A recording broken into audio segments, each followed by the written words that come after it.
আসসালামু আলাইকুম আমার দর্শক বন্ধুরা আরো আমার প্রিয় ভাইরা। তো দেখেন আমাদের কন্টেন্ট ক্রিয়েটর আজকে কিছু বাইনাতির বিষয় কিছু কব, তো আপনারা মনোযোগ দিয়ে শুনবেন। 1 2 3 অ্যাকশন।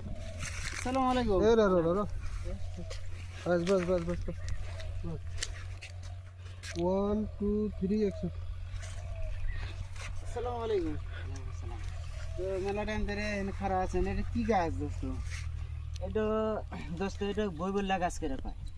বইবুল্লা? হ্যাঁ বইবুল্লা গাছ। এটার গুণ কি? এটার গুণ হয়েছে, বইবুল্লা গাছের গুণ হয়েছে আপনার পায়ে কেরজন পায়ে কুনি ধরে বা হাতে কুনি ধরে, এটা গোটা গোটা ভাঙ্গে এরকম ভাঙ্গে এরকম কষ ওই পায়ে কষ দিয়ে দিবেন, এরকম করে কষ দিয়ে দিবেন। কষ দিলে হারে কুনিটা বাড়া যাবে। কষও তো বাড়াইছে দেখি। হ্যাঁ হ্যাঁ কষ দেখেন দর্শক, এই যে কষও বাড়াইছে। হ্যাঁ, এটা কিসের পায়ের কুনি দুললি? হ্যাঁ কুনি দিলে বইবুল্লা গাছের পায়। 3টা গোটা কষ দিবেন, কষ দিলে হারে কুনি 5 মিনিট বাদে কুনিটা বাড়া যাবে। এখানে উপকারী। তো যাই হোক দর্শক,